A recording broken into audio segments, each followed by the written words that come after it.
Greetings, Banff Warriors. Greetings. Greg's getting back on here. Welcome to the Results Kill Excuses channel. It's a great honor to be on here. I think it's been a few weeks since we've done a live stream. There's always lots of things happening. When you're doing this thing called life, when you're playing this game called life, there's always something. There's always something going on. There's always a new challenge, a new lesson, a new opportunity to grow. And I think that's really going to be the main focus of tonight's talk, is really talking about the greatest gift. It's at least the greatest gift that I've given myself, right? What's the greatest gift you've ever given yourself?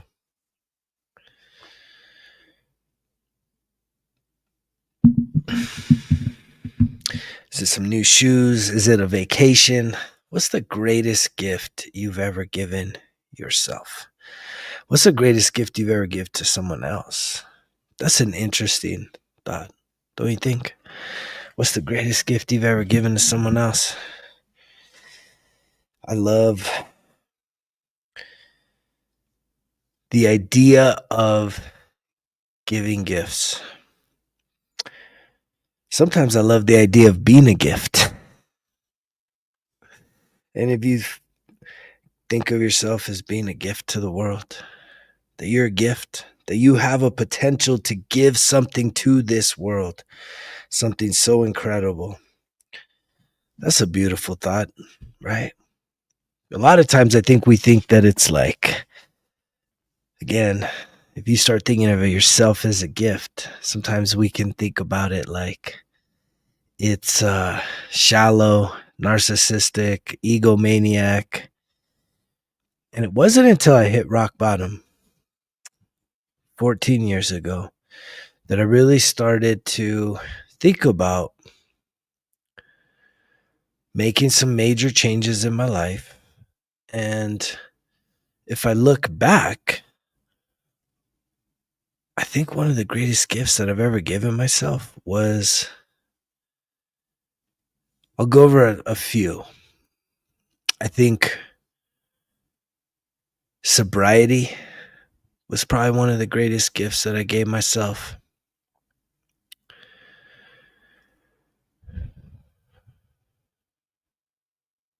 Yeah, the ability to do life on life's terms. Sobriety. That was probably one of the greatest gifts that I've ever given myself. What's one of the greatest gifts you've ever given yourself? I'll even tell you that therapy has been a great gift that I've given myself. All the self-care I do is an incredible gift, because here's the thing, is that when you prioritize your health, your wellness, and you really improve yourself, I can guarantee you this, that you're going to show up in this world. You're going to show up in your family. You're going to show up in your work. You're going to show up in all the different circumstances and the social connections and the networks when you are truly being your true and authentic self. You're going to show up in such a new, refreshing way for everyone else that you connect with, that you have contact with. The hardest thing about that is not everybody's going to want that version of you. That's probably the hardest. No, it's not the hardest. Because the hardest thing is making a decision that, yes, you listening, that you're worth, that it's worth your time, it's worth your focus, it's worth your energy to figure yourself out at a really deep level, at the emotional level. Can you give yourself the ability to figure yourself out at the emotional level? Not just at the surfacey level, not just based on race, gender, the things that other people can see, but truly figuring yourself out at the emotional level. And when we figure ourselves at the emotional level, what we're really doing is understanding our patterns and taking our power back. Because one of the things that I've learned on my healing journey is it's never about self-control. It's not about self-control. It's about self-awareness. And the difference is, you want to know the difference? Anybody? Anybody?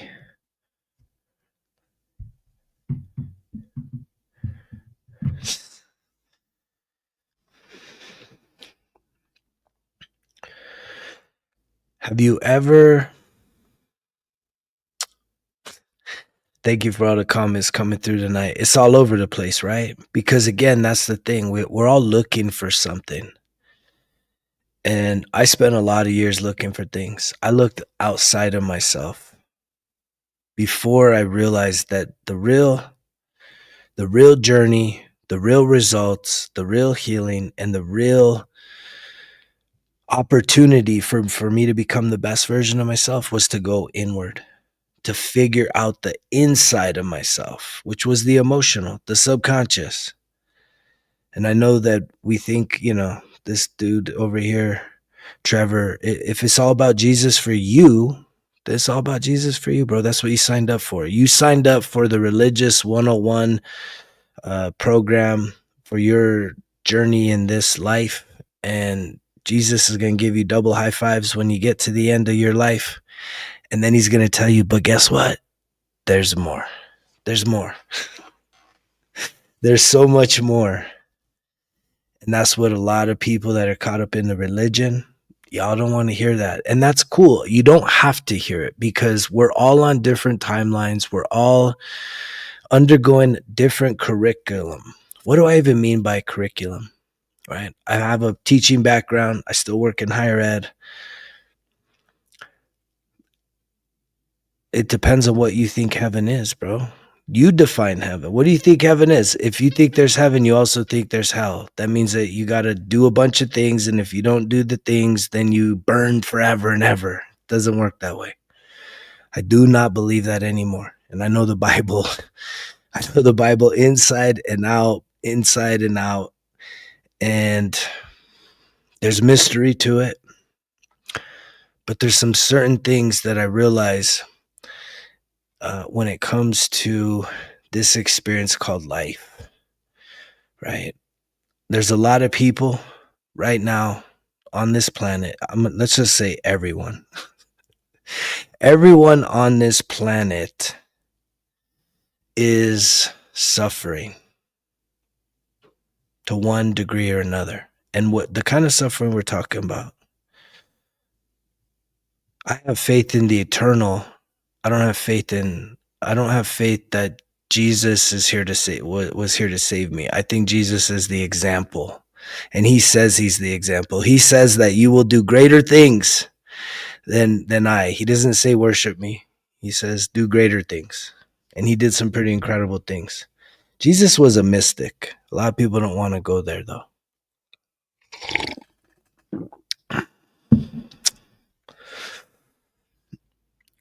If I'm wrong, then I got nothing to lose. If I'm right, I got nothing to lose. Because we're eternal souls having a human experience. And so if you come into this world, you have a purpose, and your purpose is to awaken. It's the spiritual awakening. That's what we're teaching here. And I did all the Jesus stuff, and it didn't get me far enough along that path, which I realized is that in previous lives, Jesus was the way. When I signed up for the Religious 101, it's hell, bro. Dude, you know how many people that I've served? You know how many times I've been in disaster zones? You know how many people are actually living in a hell right now? Probably you. There are so many people. Hell is the psychological, the emotional, and the spiritual suffering that we put ourselves through. And everyone's suffering on this planet. Every single person is suffering. That is actually a state of hell. That is actually punishment that we put ourselves through. And so if you think it's pride, it's not pride, it's confidence. Pride is when you come on here and you think you're right? There's no wiggle room. It's like, oh, no. It's all about this. It's only this. And then there's 8 billion people all around the world. There's religions, and there's so many holes in the Bible.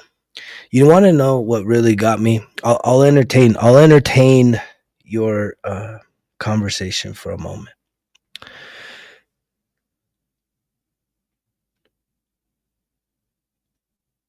That's a deep question, Luke. I'm gonna answer that because I'm gonna tell you through my own experience. My own experience is I did have a Jesus moment along my journey. I used to teach the word. I used to preach the word. I used to do the worship. I used to do the kids' kingdom. And I would sit there with a bunch of dudes, 6 o'clock in the morning, 5 days a week, doing Bible studies. And you know what? Every single dude kept coming in with the same old shit, man. There was no growth. It was just constant complaining about all the struggles in life. And I believe in the law of attraction. So the more you focus on sin, right, the greater the temptation, which is really just an energetic force, right? So you're just tempted more and more and more and more. And then you feel worse and worse about yourself because you can't obtain self-mastery and you lack self-control. But again, it's not about self-control. It's what I started the conversation with. It's never about self-control because self-control works 99% out of the time. But in my experience in the wounded state, that one time that I lost self-control, it was hell breaking loose. And so what I've learned in my own journey, and this is where I'll talk about the Bible, is that there's 2 things that is not in the Bible. And I've talked to many biblical scholars. I've talked to many pastors. Not one person has ever told me, you are wrong. It's right here. It's not there. So the one thing that's not in the Bible is trauma. I'm also somebody that has been diagnosed with PTSD, military veteran. And trauma is not in the Bible. And there's also not a process for healing trauma. And what I've learned along my journey, and this is hard for religious people to hear, is because trauma in and of itself is not in the Bible, but there are some very traumatic human experiences in the Bible. Every story is just incredible in terms of the human suffering, mental, psychological, and spiritual. And yet, when I went through my awakening, I've been sober for 14 years. The thing that I have learned along this journey, and I learned this when I finished up 3 college degrees, was leading a nationally award-winning Veterans Resource Center. I'm here in northern New Mexico, and it was a community college here. You can look all this stuff up if you want. Santa Fe Community College, best for vets, #1 in the nation. And I finished up my degrees and I said, I want to go make a difference in this world. I want to help the youth. And there was a couple other veterans at the time. They were getting into teaching, like elementary school teachers, guys like me, right? Hard chargers. And for some reason, I don't know, it just interested me. A couple of the guys that I knew I respected greatly for their service, their sacrifice, and even their drive to thrive in higher education. And yet they had this calling to go into the classroom. And I had built out this program serving veterans and their families, and I was ready for a change. And so I started looking into teaching in public education. And someone that's got 3 business degrees, the state of New Mexico is really, really bad at education. And so they have something called an alternative licensure. And what it means is you can have any 4-year degree, and you take a certificate course to become a teacher. Now, here's where the trauma really, really awakened within me as to its effects. And this is why the Savior falls flat with me nowadays, right? But if you're a religious person, I'm telling you, like, you signed up for the curriculum for Religion 101 in this life. And if you are, right, worshiping Jesus, he's going to be so excited for you. He's going to give you double high fives. Good job. And he's going to say, but wait, there's more. And you get to come back, and then you get to go even beyond just the religiosity. And it's really about the spiritualism. But here's what I learned as a 4th and 5th grade teacher, and this is during the pandemic, is I went to the worst school in my area. And the first day as a teacher, I mean, there was books flying, fists flying, and the classroom was just total chaos. And I was pretty shocked. And I told the kids, I said, you know what? Y'all are in control today, but I promise you this, tomorrow is a new day. And I promise you there's a new sheriff in town. And they kind of laughed at me. And I had a great time teaching. But one of the biggest lessons I learned that awakened me to what's really going on inside of us as humans. We hear a lot about childhood trauma, the inner child, and how between the ages of 0 and 10 years old is when the trauma and the subconscious program sets in. And what happened for me, and I know that, again, I believe in God, believe in the Great Spirit. I don't believe in Savior. We are here to save ourselves. It's a self-rescue mission, and you're supposed to rescue yourself from all the distractions, from all the vices, from all the self-loathing, and truly become the greatest version of yourself.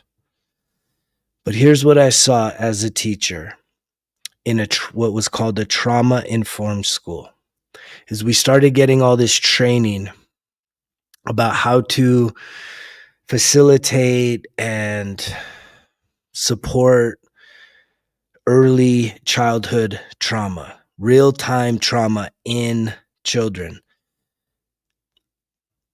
And being somebody that considers myself an empath, I'm very, very sensitive to how people are showing up. And children are I'm even more sensitive to children because they have a harder time hiding it. As people, we put on so many layers of masks and bullshit, all kinds of people, we put out our stuff out there, blah, blah, blah. I'm religious, Jesus, Jesus, Jesus. And it's like, we're miserable. We have no self-confidence. We got all kinds of vices. And then we're told, oh, don't worry. It's just the flesh. It's okay. Being a Christian isn't about being perfect. Well, being a Christian shouldn't even be about being political. It shouldn't be about being a sports fanatic, and so many other things. But yet again, there's, as long as you got Jesus, it's like you got a scapegoat to bail you out of every situation. You got somebody to just blame all your shit on. So here's what I saw sitting at the front of a classroom with 28 9 and 10-year-olds, is I saw real-time trauma on these kids. I saw children coming into the classrooms that were not safe in their body. And they acted it out. They acted out their fears. They acted out their insecurities, right? They were not ready to engage in curriculum because so many of these children were actually dealing with real-time abuse, real-time neglect, real-time trauma. And as I started getting all these trainings about how to identify and facilitate and support the trauma that these children were going through, because as a school, we knew that the majority of our children were in very tough circumstances. And those tough circumstances were a absolute perfect environment for experiencing traumatic events. I myself, as a child, have experienced a lot of traumatic events. As a child, I've also experienced trauma as an adult. However, the trauma as a child is the long lasting. It is what programs your survival, your fight, flight, or freeze. It also programs you for how you show up in the world. It programs you to be, I have an addictive personality. Anybody ever heard that? I got an addictive personality. There's no such thing as an addictive personality. If you've ever told yourself you got addictive personality, I'm here to tell you that's a lie. You don't have an addictive personality. What you have is unhealed trauma, and all the things that you've turned to give you a sense of relief, of pain relief for what's going on the inside. And the reason why you turn to so many things, you give up one thing, you turn to the next, is because you haven't dealt with the trauma. And thus, like I said, trauma is not in the Bible. It's magic tricks. It's say this thing, do this thing, and everything is good. You're good. You're going to be in heaven. You're going to be so happy. You're going to have a mansion. Who cares if your life is filled with suffering in this world? But the next world is going to be perfect. I went all in on that. I truly, truly went all in on the religion, and it didn't get me far enough. And if it does work for you, I'm all for it, because here's one of the things I've realized in this journey. I'm not here to be divisive. If you are somebody that is so in love with Jesus, here's what I know about your experience. Your experience and my experience, we're both having life experiences on this place called planet Earth. It's the greatest school in the entire universe. This is an incredible school. It's the most challenging school. When I say school, I mean when you choose as a soul to come do life on this planet, the density, the challenges, it is the hardest to pass. And yet we don't all have the same mission. I'm somebody that considers myself a very old soul. I've done it so many times. I've done it before. And there are different levels to this experience. And if you're somebody that is so locked in that Jesus is the way, the truth, the life, he's the Lord, he's the Savior, amen. Just keep going down that path. Make sure, hold yourself to this accountability. Purge any hatred from your heart, any judgment from your soul. Try and move in as much love, joy, and peace as possible. Right? Try and be as close to Jesus as you can humanly pull off. Don't make excuses when you catch yourself saying, but that's Jesus and this is me. Jesus said everything he does, you can do even greater. Because you got him. You got him supporting you through the Spirit. So you could do greater things. But most people say, no, I can't do greater things. You don't believe it because what you're being taught, and this is the problem, in the churches don't teach you how to free yourself. They teach you how to worship and how to follow traditions of man. And anybody that wants to go pitter patter with me about that, that's not what I'm really here for tonight. Right? I'm trying to talk about the greatest gift. And I know some of y'all think the greatest gift is Jesus. But I'm talking about what's the greatest gift you've given yourself.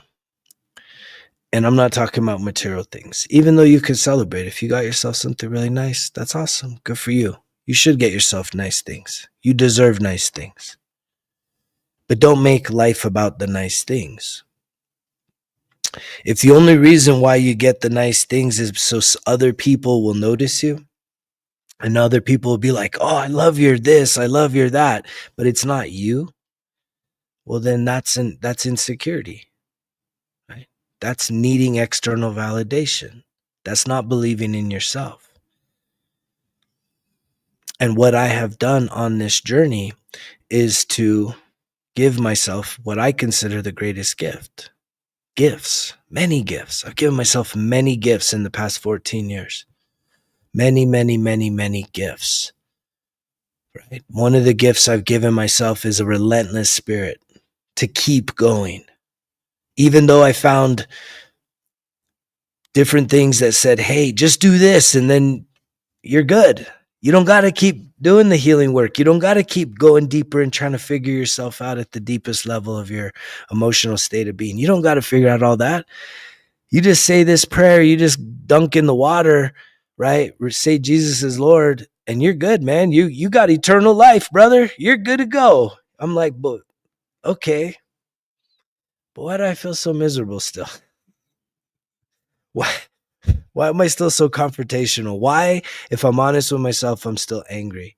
I'm still frustrated. I'm still hurting. I still can't figure out how to control myself enough that I don't sabotage my life and self-destruct. Why do I still feel drawn to do things that probably aren't beneficial for me? Why, when I am full of the Holy Ghost, perfect attendance, perfect tithing, perfect membership dues being paid, why am I the most cynical I've ever been, the most judgmental I've ever been, super unhealthy, overeating, not really that active, and kind of just miserable, right? Just going through it, just doing what everyone else says to do and be like, okay, I don't know, this isn't really changing a whole lot on the inside, but you guys promise that it'll get me to heaven, right? That I won't have to go to that burning hell. You promise that if I do all those things, you promise I'm not going to burn? Amen. Amen. If you've been doing all those things so you don't burn, which is fear-based, right? It's fear-based. We need to be love-based. That's the greatest gift I've given myself, is to learn how to genuinely, fully, in the most authentic way, fully accept myself, to see all the parts of me, the good, beautiful things, but also the bad, mischievous things, a lot of even ugly things. And to say, you know what? I accept this. However, I know I have power to change how I'm showing up in this world, to change who I am, to change my thoughts about myself, my subconscious. And this is like everything I learned in going through these trainings, because they were teaching us about how to identify trauma in children as a teacher. And I'm like, man, this is me. This is how I am feeling as a, probably late 30, early 40s when that was going on, when I was teaching. I'm like, this is for these kids, but man, I'm learning about myself in ways I've never learned about myself. And that was eye-opening to be like, you're serious? Things that happened to me when I was a little kid, this is me thinking to myself, what? You mean to tell me that things that happened when I was a little kid are still impacting my behavior now? 30 plus years ago? And it all made sense. It made sense. I felt empowered to have that knowledge. And that is what keeps me on a relentless mission to continue shining the light of your power, the power that you really have in you. You are not a victim on this planet that needs saving. No one's going to save you. And the one that they say is invisible. And I promise you, Jesus is not a maid. If you believe Jesus is here to get you to heaven, awesome. But he is not going to clean the mess that you have made of your life. That is your responsibility. It is for you to do. You are responsible for cleaning your mess. And if there are people out there telling you, oh, don't worry, you can accept yourself. Just accept yourself the way you are. And it's like, that's bullshit. Accept yourself for how you've been. But if you genuinely give a shit about yourself, you really care about yourself, love yourself, then you're not going to keep yourself doing the same old things as if you're somehow helpless. You're going to make improvements when you go through what's called the spiritual awakening, not a religious experience, because what activates most people's being born again, we'll call it. What activates most of that? I sat in the church. I used to minister to men and women alike, left and right. You know what activates most people turning to God, turning to Jesus? Is crisis. Something bad has happened in your life and you don't know what to do next. And so you have this awakening. Oh shit, I don't know what to do. I'm in crisis. How do I know this? Because I did this. And guess what? I saw all these other people do the same thing. And this is not shame. This is awareness. This is perspective. That when crisis is present in your life and you go running, I gotta tell you, not everybody is going to genuinely have your best interest in mind. They may act it, but there are many wolves in sheep's clothing. There are many wolves in sheep's clothing. There are people that see you coming from a mile away, and guess what? They want nothing more than to take advantage of you in your desperation. And sure, they're going to try and give you some ingredients and pray over you and lay hands on you and all these things to make you feel like, hey, you're being taken care of. But then what? Then what we got going on? How are we going to get you from a crisis to being a mature, Christ-filled, world-changing disciple of Christ? How do we get you to that place where you don't just jump into comment feeds and tell people Jesus is the answer and then you disappear and it's like, all right, you don't need to tell me that. If I knew you, then I would know him if it was true. If he really was the one, you would be working miracles in the lives of other people. If you've been walking with Jesus for more than a year, 2 years, 3 years, how many years does it take till someone finds Jesus from a crisis moment? How many years does it take till you start really working miracles in your life? Is it 50 years? 60? I mean, I know guys that had been with Jesus their whole entire life, and they were still very immature, drinking the milk, not eating meat, right? Not stepping up for their faith. Just still kind of trying to hide out and show up and check the boxes. Because it was more fear-based, right? It's all fear-based. You don't want to burn in hell. Can't burn in hell.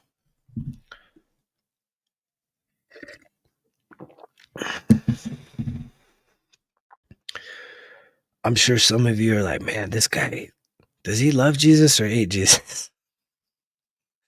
You know what? That's between me and Jesus. See, you got to work out what you believe, right? A lot of you are looking for someone else, even in your faith, to figure out what you believe, right? And the truth is, who are you behind the closed doors? Who are you when no one's looking? Who are you when you're not at church? Who is that person? Oh, well, right away, get defensive, right? Right away, it's so easy to get defensive. I'm not perfect. That doesn't mean I'm perfect. It's not about perfection. It's about the one thing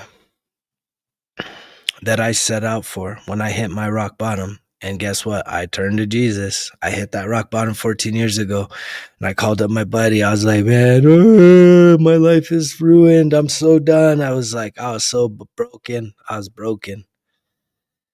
And he prayed for me and all that. But at the end of the day, it didn't get it done. If it did, I would still be there.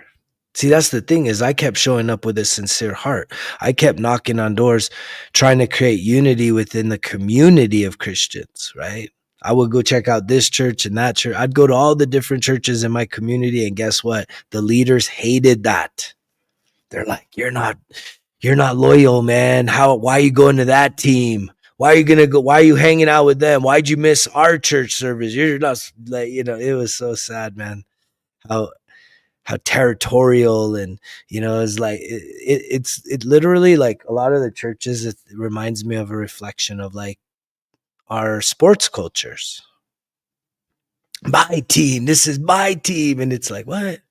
If you even knew the Bible, the early writers of the Bible, like, there used to be one church in Rome, one church in all the different locations. There was one church. It wasn't 100 in a small town. Because when you go from having one unified body in a community, that is unity. When you have 100, it's because there's division. And a house divided against itself cannot stand. And that's why it's like, when we go looking for the answers outside of ourselves, we always come up empty. Maybe you get a little glimmer of what's possible. Yeah, thanks for joining, Luke. Appreciate your attendance.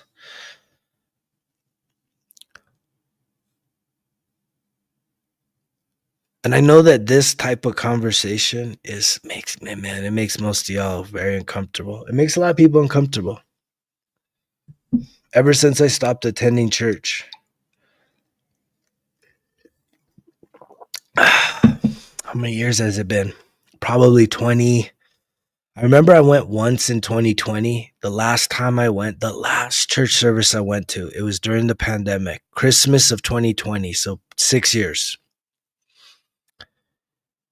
And a buddy had invited me, and I just happened to be up the road, and I said, all right, man, I'll go check it out, bro. It's like right around Christmas. So I'm thinking we're going to get like a little Christmas sermon. Nah, this dude went on and on. Like, these pastors are so silly. On and on and on. It was like a political rally. I thought I was watching a dude trying to run for governor or something, or the mayor of this town. I'm like, dude, what is this? What is this? This is church. I don't need to be here, man. This is silly. And yet I'm somebody that, through curiosity, when I ran for public office, I ran for city council twice. I lost because I lost because it wasn't in the cards.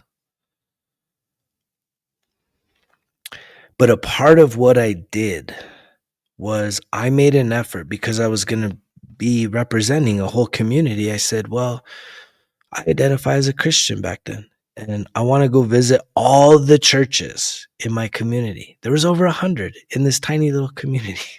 100. So I literally every weekend, midweeks, and I'd go visit all of these different places and fellowship and worship. And it would upset the heck out of people to think that, oh man, you're not being faithful to your church home and all this. And it was a curiosity to see what's so different. What's so different about those ones up the road and these ones across the street and this one on the other side of town, this one with the little building, this one with the big building. I just wanted to see it all. Just curiosity. And if you're somebody, that same curiosity is what kept me going. That same curiosity is what has me here and able to sit in this fire. I can tell you 3 years ago, I wouldn't really even want to touch on the subject of religion, Jesus, because I was still indoctrinated with the guilt and just still trying to weigh out and evaluate and work out those beliefs. And yet I've had at least a dozen conversations with some real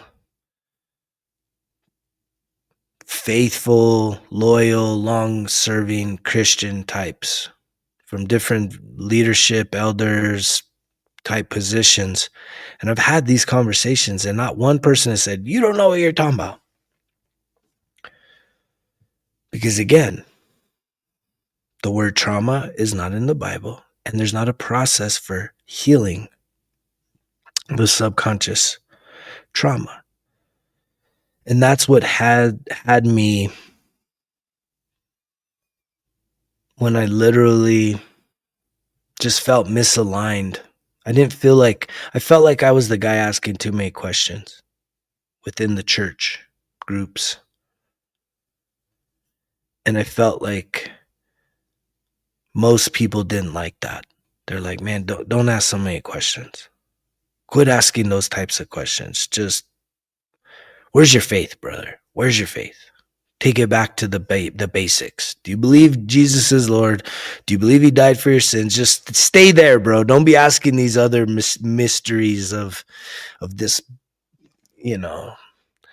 sacred text that I had read through many, many mornings. I used to wake up every morning. I'd get down on my hands and knees and I'd pray. I'd read the Bible from cover to cover. And it was a power. There is some really incredible things in there. There is a lot of wisdom in there. But anybody that knows me I used to be zealous. Like I was on fire for the Lord. But it was the people allegedly serving him that I was like, man, what do you guys really stand for? How come there's no growth? I always question that. Why is there no growth here? Why is everybody just still on the basics, man? The John 3:16. Like, why are we still stuck there? Can we get past that? Can we go way beyond that? Can we learn how to love our neighbor as ourselves? Can we go into the Old Testament, I think it's Ezekiel. It's either Ezekiel or Isaiah, where he talks about getting a new heart and a new mind. A new heart and a new mind.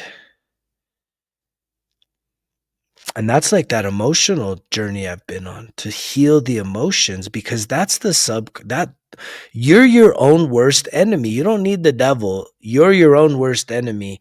And the reason why you have become your own worst enemy is because of the shit that you experienced as a child, 0 to 10 years old. That's where the subconscious programming works. That's where you first felt fear. You first were terrified. You were yelled at.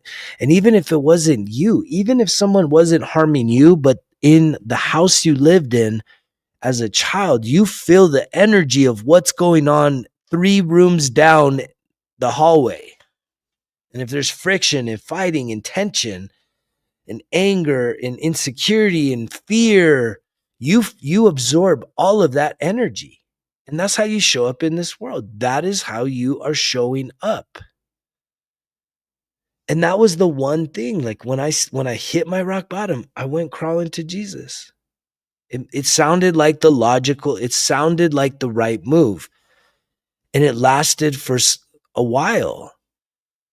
But then I was going to therapy simultaneously, and I was sober, and I'm like, I was already over the sports kick.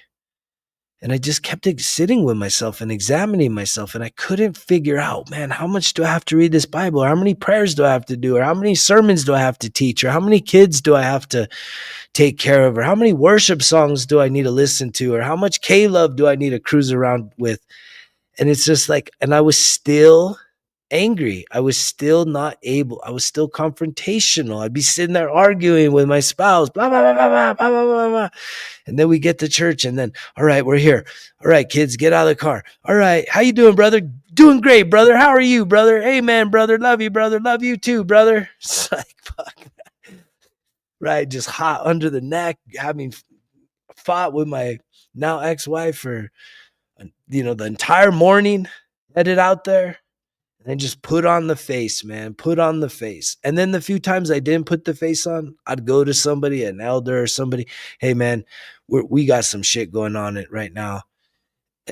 Like, can you pray for us, or can you meet with us to talk about, brother, you're going to have to schedule an appointment, man. We can't do that right here, right now. It's like, all right, man. Sure. Yeah, all right, bro. Yeah, don't got time for that. All right. So it was just there. It's like anything in life. The energy coming out of me tonight is not to dissuade you from exploring spiritual things.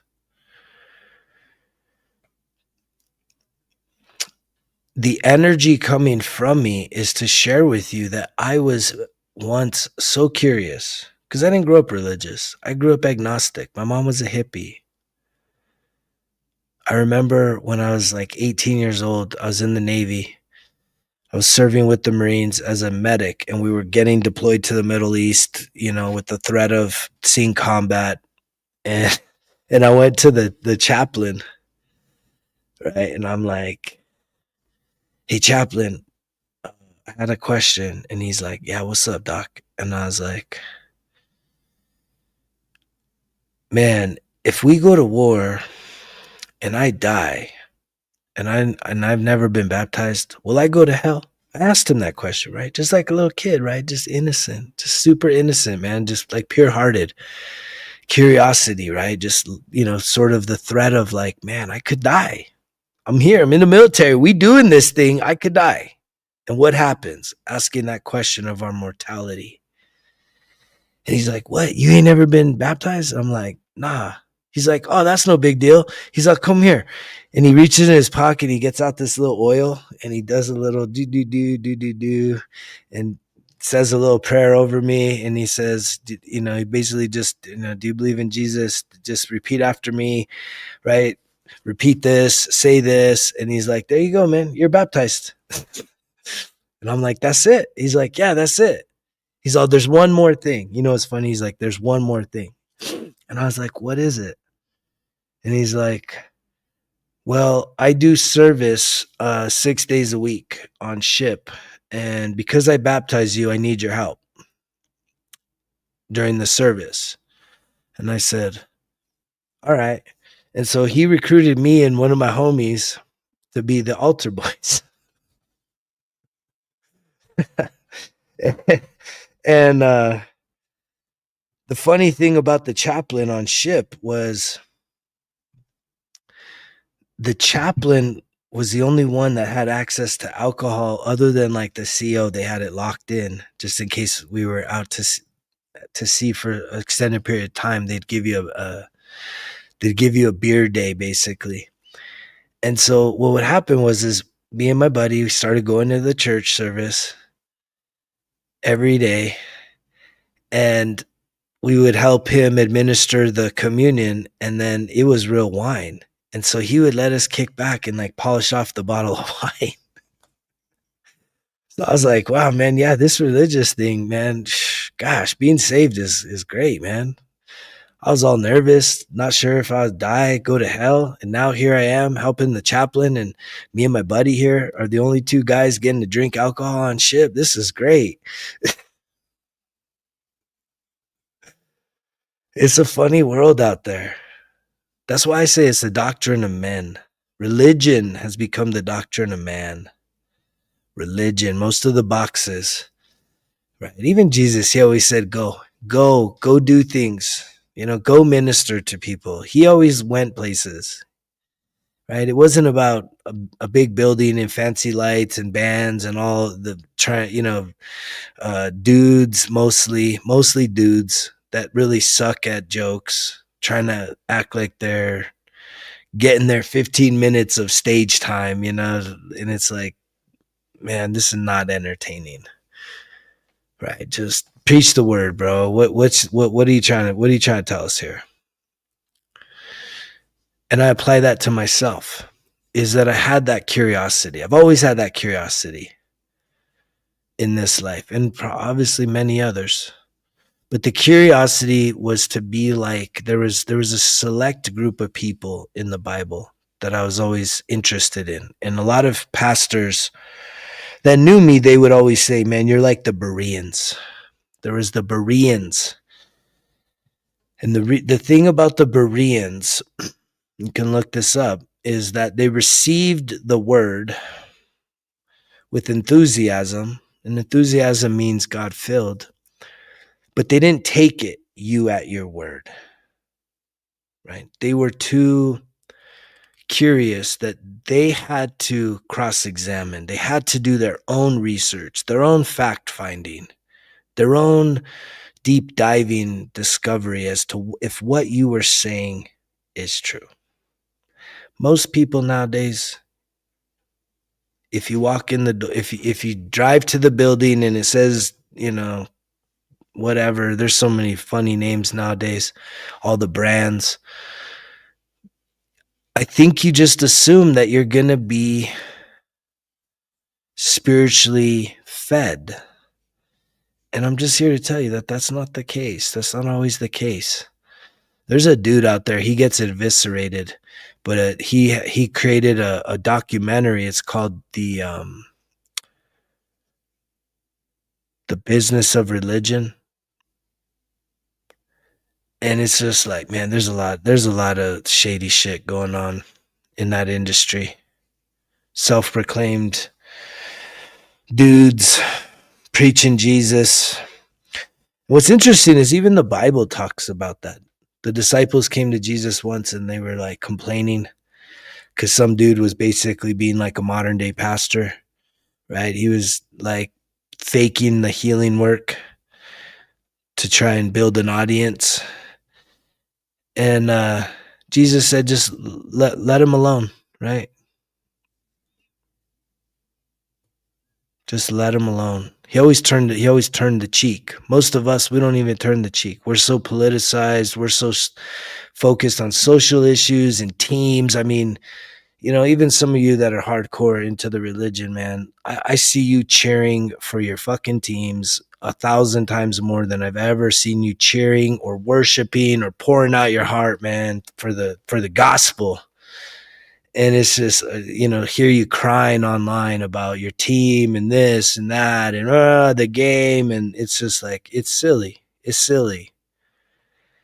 And yet, am I here to shame you? No, I'm here to hopefully unlock something in you that makes you just go a little deeper, right? If religion is your thing, if Christianity is your thing, go deeper. Go deeper. Make this, final few weeks of this year and definitely 2026, make it the year that you go deeper doing whatever it is that is calling you to go in on. Because that's always been my MO. Right? Ever since I was a kid, I always went above and beyond. Whatever it takes. I always had that kind of attitude about myself. I always went in 100%. Like if something interests me, I went 100%. And as I went 100%, if things started to shift, I'd always give myself at least one time around the sun to fully really see what is going on here. Then I would kind of pull back and really try and evaluate those things. But I'm really, if anything, I'm not trying to bash your faith, your religion. If that's what works for you, if that's what you're clinging on to, amen. I've transcended that. And I think unless I'm going to do several hours here tonight, which I'm not, it'll be something I'll talk about though in the coming weeks. It'll be something I'll talk about. I think right now is when a lot of people sort of kind of, I think, rally around the Christmas spirit and other, faiths around the world. There's a lot of religious introspection that happens right now, this time of the year. And I know that my experiences have a lot of learning. I've always been willing to learn, but I've always gone all in, man. And if you're half-assing something that you say matters, if you're somebody that literally is half-assing something that you say is so important to you, like, stop half-assing shit. Stop half-assing your health. Stop half-assing your religion, your faith. Stop half-assing your relationships. Stop half-assing your jobs. I mean, like, go all in. Go deeper. Because here's the thing is if you are still resisting going deeper with something, then you're not that into it. And that's a conversation you need to ask yourself as to why. Why? You say it, you come on here and you point all this shit out. 24 and advice. Don't get caught up in the drink. Don't get caught up in the partying. You're in your 20s. Right now is a good opportunity. Right now is the time where you need to figure out what makes you come alive. That's not something that has to do with social connections and chemical dependencies. So if you can, don't get caught up in the parties. Don't even chase after the girls, man. If you ain't married or engaged and you ain't met the love of your life, I don't know if looks like Jason. If I was talking to the 24-year-old version of myself, man, I would say invest, right? Learn how to manage money, increase your financial literacy, start to explore spirituality, but don't become religious.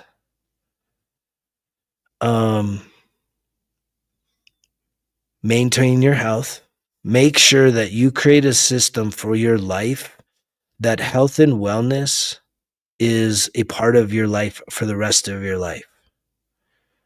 Don't allow for like a job or a relationship to take away from you being the best version of yourself. If that happens, then that's a signal that you have some abandonment issues. You're willing to sacrifice yourself in order to have someone else in your life. And to me, that's not a recipe for success. That will run its course. So that's just a few things, Sobriety's number one, though. You want to really do life on life's terms, the biggest flex right now is sobriety, right? If you can be sober in this day and age and have fun, like doing things that do not require consuming massive amounts of chemicals and staying up all hours of the night, right? If you haven't, I would find what you get to do when you're in your 20s is you get to really find something that is what's most important now See, here's the thing. 87% of adults, right? Most of y'all don't want to admit this, but 87% of adults hate their job to some degree or another. Why is that? Why would 87% of people hate their job? It's because they half-assed public education. They've half-assed their 20s. They thought they had time. They thought that things were just going to magically improve their lives. And it's like you land up doing something that you didn't really ever want to do, but now you're like, I need money, so I have to do this thing. And it shows up in this world. That's why this world is just raging. You look at this world, man, everyone's fucking hurting. Everyone's going through something. I'm going through my things. I'm learning my lessons, but I'm doing it with an open heart, with as much positivity as I can squeeze out of the moment, because I'm here to learn. I'm not here to be destroyed by the challenges and the lessons that are all there to help me grow, to become the better version of myself. And I can tell you, man, I partied so much until I finally hit the rock bottom. And I wish that I wish I had this version of me my whole life, really. But I wish I had this version of me to be able to go back and really implant the wisdom and the knowledge that I have now. But again, I needed to make those mistakes so I could be here with all of you right now. And every single one of you matters. But the true gift, one of the greatest gifts you can give yourself, is to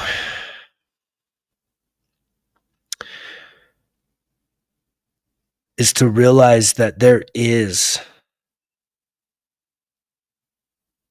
a very, very, very, very powerful version of yourself that is yet to be developed. It is the highest version of yourself. It is the greatest version of yourself.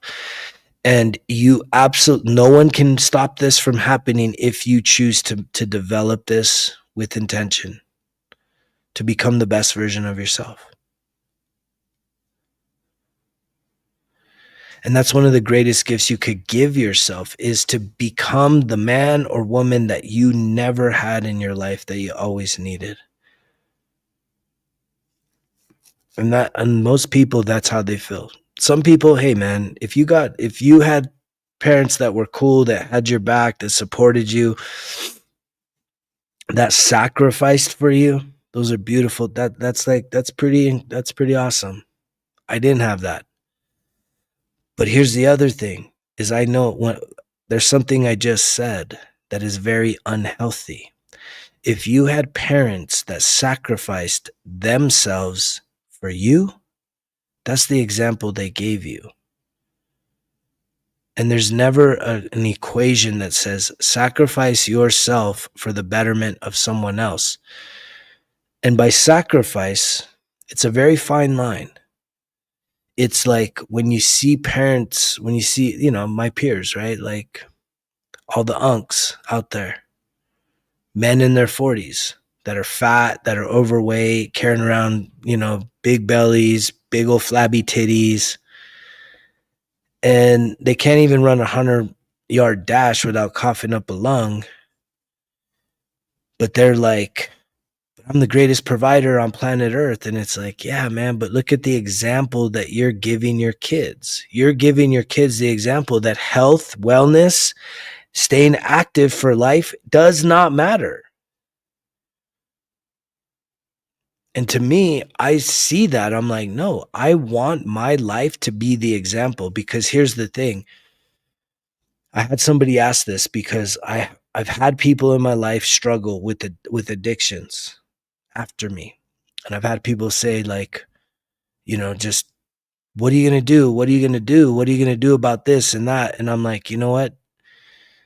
anytime someone is choosing addiction, it's such a powerful connection that they have with that thing. And until they have a life upheaval, an awakening, something, some kind of intervention, like, it's a vicious cycle that has to play itself out. And the best thing that I can do for any person that's suffering from addiction of any type is to continue to be a role model for what it is to live an incredible life and be set free from the addictions. No alcohol, no THC, right?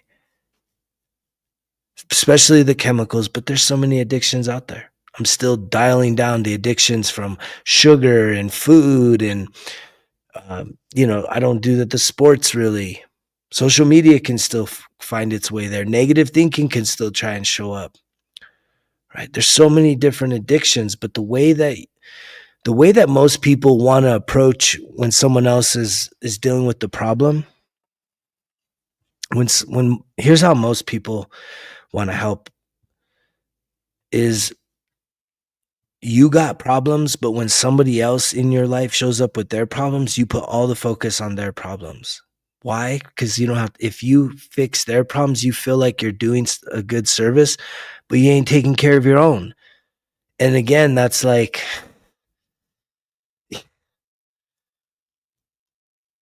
we need to be more prioritizing of ourselves, to be the role models, to be the team captains of our families. I mean, if you really want to like break the generational curses and elevate your standing in this society, it's like, be a fucking example. Quit making excuses. Be an example. Quit making excuses about why you can't do this and why you can't do that and da da da da da, and we're never gonna catch a break. And it's like, give me a break with all that. If I can turn my life around from the inside out, completely transform my life, anybody can do it.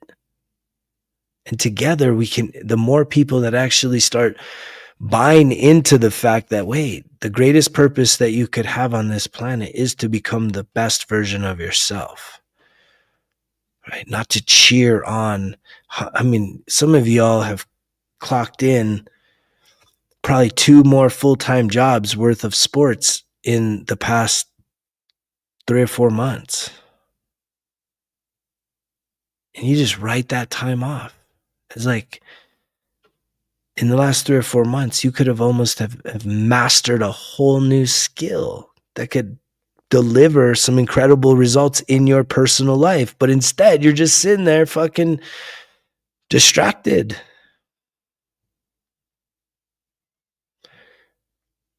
I appreciate you, Jason. Thanks for showing up, my man.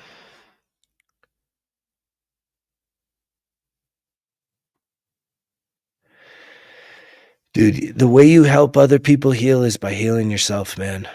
And I talk about that all the time on the channel. It's like the thing that I'm always talking about.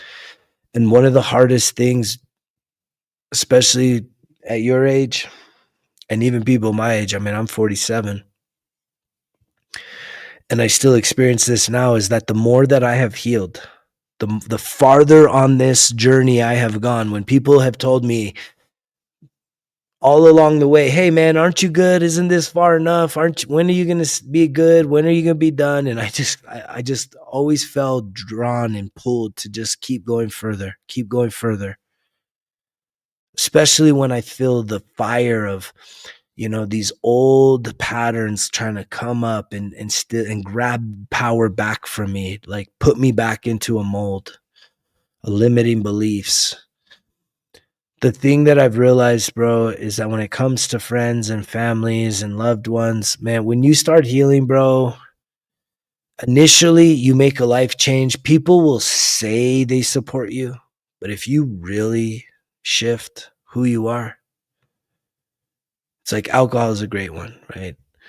Alcohol was a great one for me because everyone around me used to drink. When I said I'm done, everybody's like, oh, well, that's good, man. You got a problem. So that's probably a good thing. They supported it. But then Because of me no longer drinking alcohol, guess what? I no longer had a lot in common with the people I was spending a lot of time with. And you can apply that same logic to friends, families, partners, all kinds of shit, man. Like when you start to heal your emotional wounds, the things that you think you need, they start to shift. The things that you've been attached to emotionally, when you let go and you say, I wonder what happens if I let go of this connection. If I stop investing, if I stop showing up, what'll happen? And what you start realizing is like, dang, man, I don't think I think these people may love me, but they don't like who I am.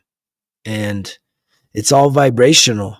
Like attracts like. And so when there's people that are still wanting to be victims, wanting to stay at the lower vibration, dude, like you walk in and you're just a light filled being that's full of joy and love and hope and optimism, and they're stuck in the politics and the price of gas and milk and this issue and that issue, and everything's fucking complain. Woe is me. It's like, man, it's oil and water. That shit don't mix. And people start, right? And so you have to make the decision. Are you going to continue sacrificing yourself in order to maintain a closeness with these people? Or do you start to create some boundaries? Boundaries is really a big part of this process, is learning how to establish and reinforce. There's two parts to it. You create the boundary, which isn't to push people away. It's to keep them close. Do they have to respect the boundary? No. They can say, I'm not going to listen to you. Who do you think you are telling me what to? Me creating a boundary is not telling you what to do. It's saying that if you do X, even though I have told you I don't approve of it, that here's what happens. There's a consequence. I now have self-respect for myself. And it doesn't matter if we go back however many years and we're in the same family or whatever. I'm going to have to do a lot more life apart from you, but I'm going to do it in love. And that's been the big shift, is when you realize that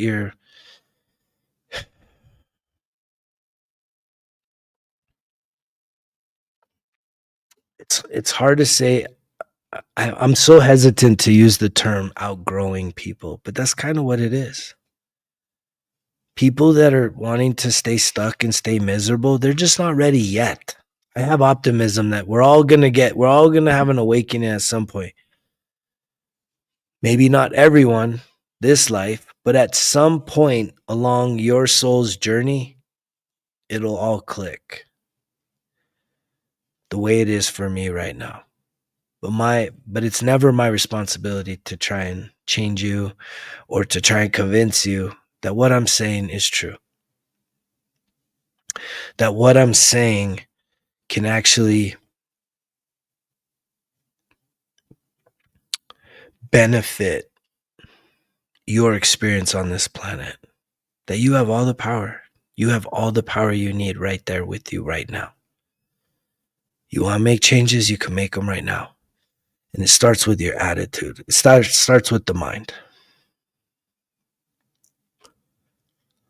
And what you need to start realizing, when it comes to your life, when it comes to you making decisions, when it comes to your choices, do you make choices out of love or out of fear? And do you avoid choices because of fear? And there's a lot of people, you're just scared. You're scared. We haven't quite figured it out. So you're scared. I think that's most of the energy I see out there. It gets projected as anger and hostility and, hatred even. But it's really, people are just afraid. They don't understand why. Why can't we all get along? And it's just like, we can't get along because you don't like yourself. See, the thing is, it's a full-length mirror. When the world starts harmonizing more, when you are able to look out on this earth and see more harmony, more peace, more love, more joy, more kindness, you know when that day comes is when more than 50% of the people on this planet have done the healing work that I am talking about. The emotional healing work. You have made peace with your trauma. You have released your trauma. You have forgiven those that have hurt you. You have forgiven yourself. And you are giving yourself permission to become more than who you are right now, which is a composite of your past experiences. And if your past experience have any kind of pain, any kind of heartbreak, any kind of emotional wounding, which is called trauma, then the chances are is there's definitely some fear inside of you.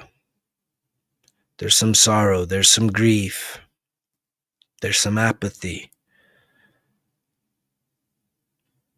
But there's also hope. The hope is, if you're hearing this message, if you've listened to me deliver this message, which I consider to be medicinal, because I consider myself to be someone that has the gift of helping others along their spiritual awakening path,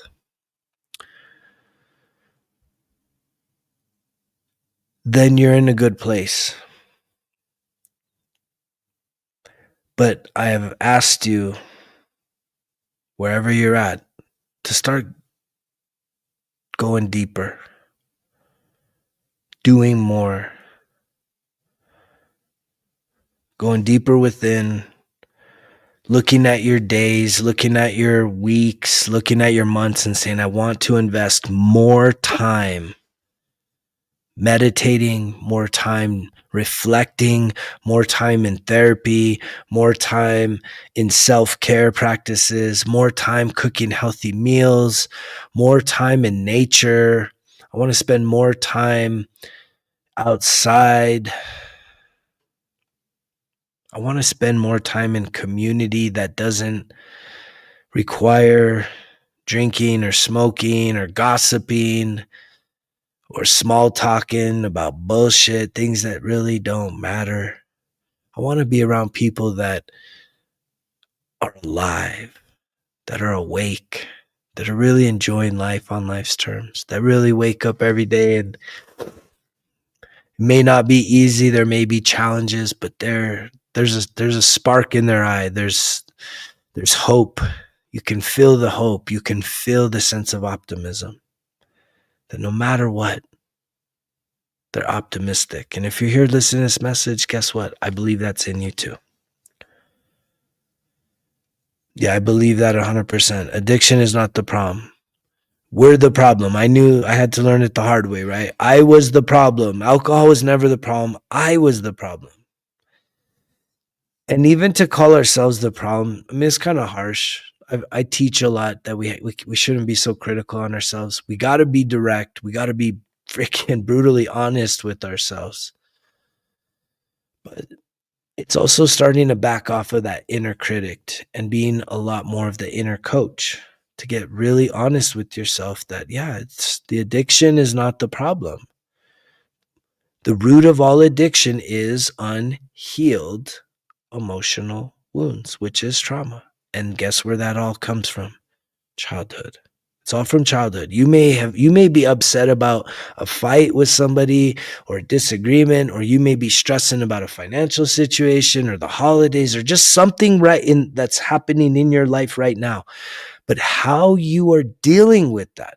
Hear me when I say this. This is the magic. This is the secret sauce. How you are showing up in the now goes all the way back to the seeds that were planted when you were a little child. That is when you started to program yourself for survival. Fight, flight, or freeze. Those are the three patterns that we come with. And it's not until you deal with the root of your emotional state of being. Why are you so angry? Why are you so sad? Why are you so frustrated? Why are you so apathetic? Why are you so filled with grief? Why are you so upset? Is it because of what happened yesterday or today or last week or last year? No. No. It's about what happened 0 to 10 years old. And that's really what I guide and coach people through one-on-one.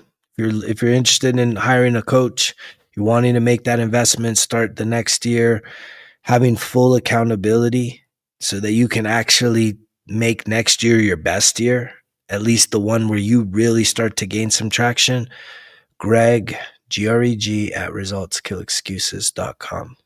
Send me an email. We'll do a sit-down consultation, see if we're a good match. But regardless, when is enough going to be enough? When have you watched enough games? When have you eaten enough unhealthy junk food? When have you just fill in the blank, smoked enough blunts, eaten enough edibles, smoked enough cigs, drank enough drink, stayed up way too late? When have you had enough hangovers? When have you had enough just toxic relationships? What is the breaking point for you to say, I want to figure this out once and for all? It took me hitting the rock bottom, right? I had to hit that rock bottom. I'm a stubborn dude. And I hit that rock bottom and I broke into pieces and I've had to refragment myself. I've had to put myself back together, but I've done it from the inside out. And the beautiful thing about breaking into pieces the way I did is that I was able to realize that I am the author and the editor of my life. And that if I want to change my life, I can change. I can change anything. I can change whether I like something or hate something. If you hate something right now, you can change to saying, you know what? I like it. And if it's too painful for you to go from I hate something, maybe it's a food, maybe it's a politician, maybe it's a team, whatever it is, like to hate stuff, to be too high or too low about anything is not healthy. It tells you, it should be feedback for you that you lack emotional awareness when you get too high and too low. Because where you really want to be in this life, if you want peace, is there anybody here that wants peace? If you want peace, the secret sauce to having peace is not that no one's doing bad things in this world and somehow because it's happening, it's harming your sensibility towards is there peace or not. That's not where peace exists. Peace needs to come from within. So the secret sauce to creating peace is to find a place of neutrality within, no longer judging other people. Because if you spot it, you got it. If you're judging somebody about anything and you think you have justification for anger, for hatred, for rage, for just absolutely like gnashing your teeth, rah, I'm so angry at this person. You don't even know them, but you're told about who they are and you believe all that. Who is in control of you? It's not you. It's not you. And that should startle you to the point of like, yeah, I'm not in control of myself. When this person existing totally screws up my life. Really?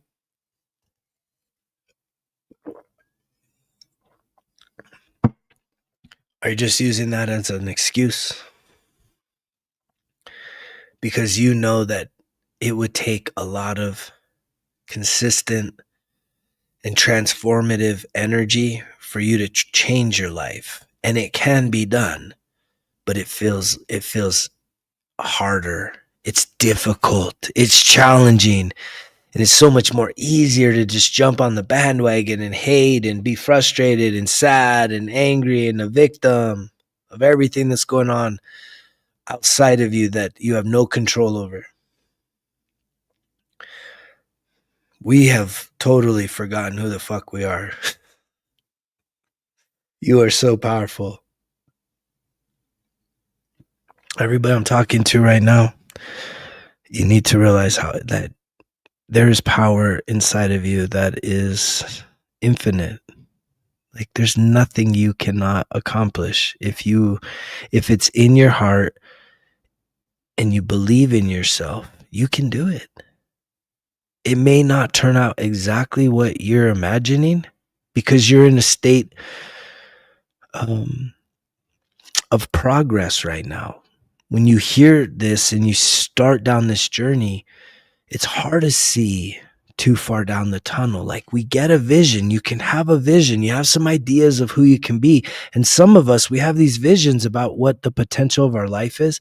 And it freaks us out so much that we're like imposters. We say, no way, I can't do all that.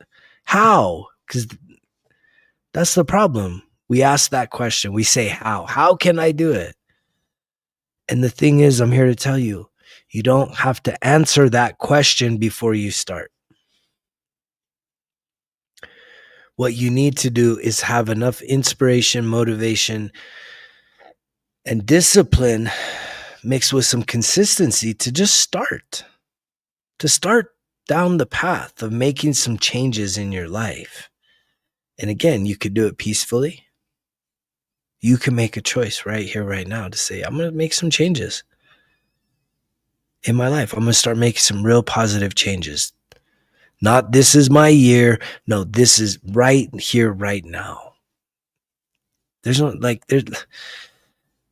Years are significant, but they are not measures of like a reset to like do something every single day.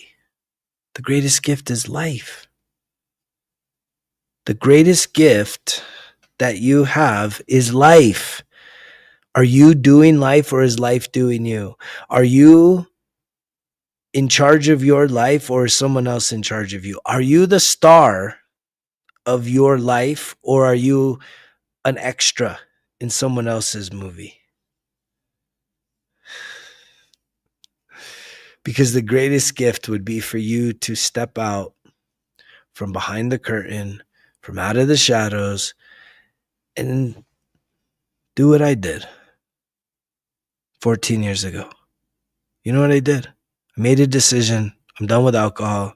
I'm done with THC. Done with the whole partying lifestyle bullshit. I'm ready to figure myself out. And the way that I started is I said, I need some help. I need help. And I'm going to turn over every stone to figure myself out. And this is where it's led. And it's a very inspiring place. I enjoy every moment of life. Doesn't mean it's easy, but I appreciate it. I give thanks for it. The most smallest things give me so much joy nowadays. So that when big things show up, it's like, it's incredible. But I'm not over here focused on the chaos in this world because I'm somebody that realizes that where focus goes, energy flows, and you are being robbed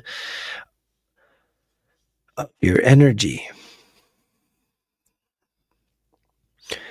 And it's because there's a system designed to do that to you. And that system doesn't like guys like me talking about this stuff because when you choose to say, you know what, yeah, I'm going to ghost my teams. I'm going to just start pulling back from that. I'm giving too much into it. It's unfulfilling. It's not rewarding. I'm still here stuck. I'm still walking around being unsatisfied with who I am, just body wise, more or less what's really underneath the surface. And the cool thing is that if you start to engage and put in effort to make improvements in your life, really have some inventory and accountability of yourself, and start deciding that I'm going to make some massive changes about who I am and how I'm showing up in this world, I can promise you that you may feel like you're behind, but you're not. You're right on time. This time is now. But if you're somebody that says, well, I got to wait for the new year, or I got to wait for this time or next week or this, it's like that time, it never shows up. And so if you're sitting there right now, you're doing the work, you're putting in the effort every single day, that 1% better every single day.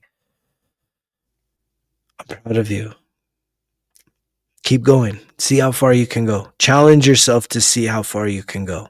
Plenty of people will try and pull you off of your journey, but you'll know always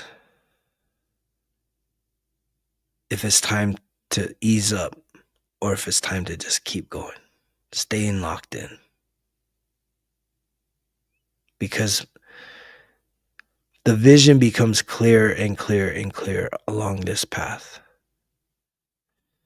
And what's cool is that the clearer the vision becomes, it's like my hands coming together, you become in alignment with that higher version of yourself, and you start to show up as it. And as you start to show up, things start to shift in your reality. You start to show up in a whole new way. And that is the most empowering thing. It's one of the greatest gifts, is to be able to trust myself, to know myself, not to control myself, to know myself, to understand, to have full awareness of who I am, what were all my triggers, what was the root of all the emotional wounds and all the toxic behaviors and patterns and confrontations and anger and frustration, to know all of that and to make peace with it, to forgive myself, to forgive others, and to set myself free. It's been the greatest gift. And I'm going to keep showing up and giving and appreciating the gift called life. There's a lot of you. If you looked in the mirror and you looked at yourself and you really assessed your life right now, how you are using the thing called life, which is time. It's a measure of time. How do you utilize your time? There's a lot of wasted time out there. And time is one of those things that when it's gone, it's gone. But there's another very cool thing, is that once you start to appreciate and have intention with your time, you do actually regain the time. When I started shifting my nutrition, exercising again, doing the journaling, doing the emotional healing, shifting my attitude about so many different things, it's like it's the fountain of youth. I feel so youthful right now. I feel so energized. I feel powerful. And you can too, regardless of where you're at. There's a lot of incredible stories of people turning back the hands of time because they start taking care of themselves in a way like never before. And I hope it doesn't take you having some kind of life upheaval. I know friends that it took them getting that cancer diagnosis or having the heart attack for them to finally fucking start getting their shit together. But if that's what it takes, that's what it takes.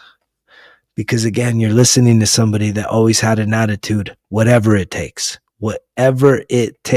for you to awaken, to start realizing that the greatest gift is life. What are you doing with your life? How are you using your time? I hope that this message causes you enough of a pause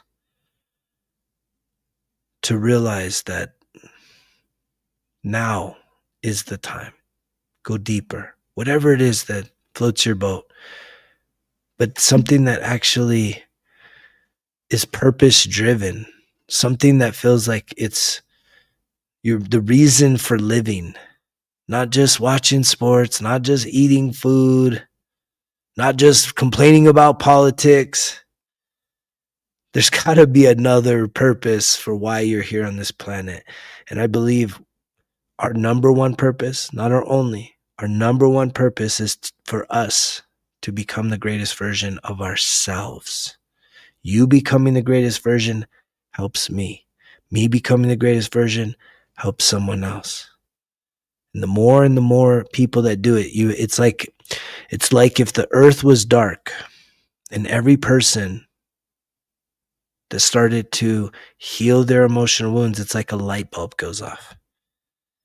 And because that person shines their light, the person next to them sees that light and they say, oh wait, I want to have a light. I want to be a light.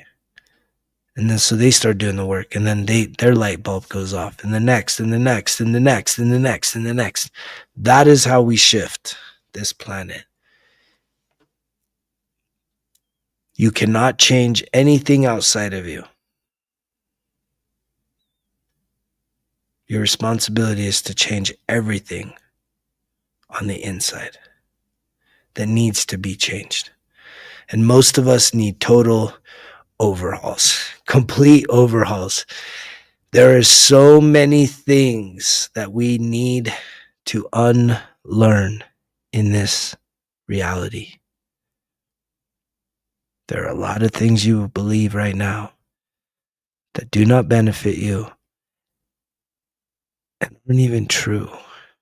But it's a story that you tell yourself because someone else is telling you it, and so you believe it. But you're not putting in real research, going deeper to really find your peace, your neutrality, so that you don't get caught up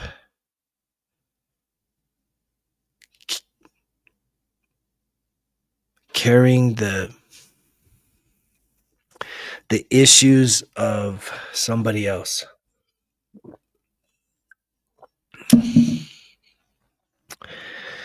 I think that's it. That's what I got for you guys. I was on here a lot longer than I thought. It's always great to be on here. I'm going to get on again. We're going to keep talking the talk, walking the walk, and administering the medicine to help support you along your spiritual awakening journey. I love you guys. Thank you for joining me tonight. I hope that this is the beginning of you showing up with a whole new attitude, with a whole new focus on what is the greatest gift. It's life. If you're taking it for granted, stop. Write down some things that matter to you and go make those things happen. I love you guys. You know the drill. Results kill excuses, because if it was easy, it wouldn't be worth it. Greg's out.